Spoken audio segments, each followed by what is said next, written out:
ယောက်ျားတစ်ယောက်ကကိုယ့်ကိုချစ်တယ်ဆိုရင်ချစ်တယ်လို့ပြောရရမယ် Bombastic side eye.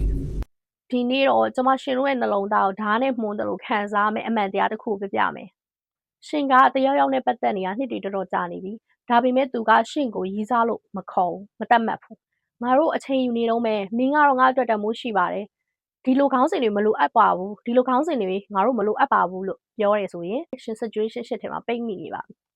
အဲ့ဒါဆိုတာတစ်ဖက်လူကရှင်ကိုအတုံးချနေတာတစ်ဖက်လူအတွက်ရှင်ကအစင်ပြေနေုံတက်တက်ပဲသူလိုချင်တဲ့သူပေါ်မလာခင်ဒါမှမဟုတ်ရင်သူလိုချင်တဲ့သူစီကမရနိုင်တဲ့ energy တွေ treatment တွေကိုရှင်းစီကနေအလကားတက်တက်ယူနေတာအဲ့ဒါကိုရှင်ကအချစ်ဒါမှမဟုတ်ရင်တစ်ချိန်ချိန်ကျရင်ချစ်လာနိုင်မယ်လို့တွေးနေတော့ congratulation ရှင်နွားလုံးဖြစ်နေပါပြီအဲ့လိုထားပြီးတော့ရီးစားမဟုတ်ဘဲနဲ့ရီးစားအခွင့်အရေးလိုချင်နေတာတကယ်တော့အဲ့လိုသူရဲဘောကြောင်တဲ့ကောင်တွေကကိုရီးစားဖြစ်ဖို့တော့မထိုက်တန်နေဘူးနော်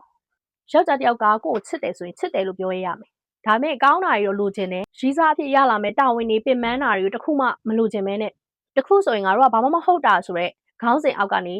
ခေါင်းရှောင်တဲ့ကောင်မျိုးတွေကကိုယ့်ရဲ့ effort energy အချိန်တွေနဲ့တခုမှမတန်ဘူး Your situation ရှစ်ဆိုတာလေယောက်ျားလေးတွေကသူတို့တကယ်မချစ်တဲ့သူတွေကိုထားဖို့နေရာတစ်ခုသတ်မှတ်ပြီးထားအဲ့ဒါ situation ရှစ်ပဲဒါမှမဟုတ်ချစ်ဖို့မသေးကြတာရွေးချယ်ဖို့မသေးကြတာလည်းဖြစ်နိုင်တယ်လို့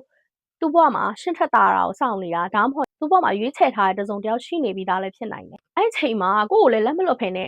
သူတို့ရဲ့ option တွေကိုထည့်ထားတာရှင်ပြောလိုက်မယ် तू ကရှင်ကို view site ပါတယ်ရှင်တို့နှစ်ယောက်အတူတူရှိနေပြောစရာကောင်းပါလေလို့ထင်ကောင်းထင်လိမ့်မယ်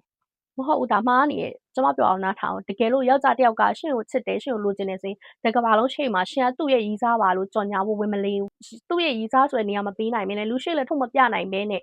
သူ့ဘေးမှာနေရာတစ်ခုတောင်မပေးနိုင်တဲ့ယောက်ျားကိုဘာလို့ဆွဲထားခြင်းနေရလဲရှင်သူ့ရှင်းပြရင်သူနားလဲလာမှလို့ထင်နေရလား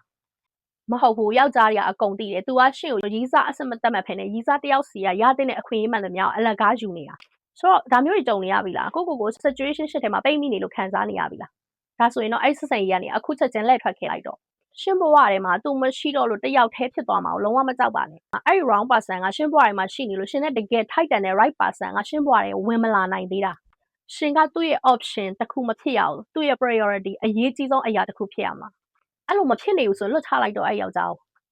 ရှင်အဲ့ဒီ situation ရှစ်ထဲကနေလှည့်ထွက်ခဲ့ရတာလွတ်ချလိုက်ရတာကနာကျင်စရာကောင်းနေလိမ့်မယ်ဒါပေမဲ့ရှင်စဉ်းစားကြည့်မရေရာတဲ့အနာဂတ်ကိုစောင့်မျှော်နေနေတိုင်းမျက်ရည်ကြတာပိုးမနာကျင်အောင်လားရှင်ကချစ်ချင်းမြတ်တာအစစ်အမှန်နဲ့ထိုက်တန်တယ်ရှင်ကသစုံတရားရဲ့လက်တွဲပေါ်အဖြစ်ဂုံယူခံရဖို့ထိုက်တန်တယ်ဆိုတော့ကိုချစ်ပါကိုတန်ဖိုးထားပါငါ့ကိုရီးစားအဖြစ်တရဝင်မတတ်မှတ်နိုင်တဲ့ဘယ်ယောက်ျားကိုမှငါ့ဘဝတွေကိုချစ်တလှမ်းအောင်ပေးမဝင်ဘူးဆိုရဲဂရီကိုပေးပါ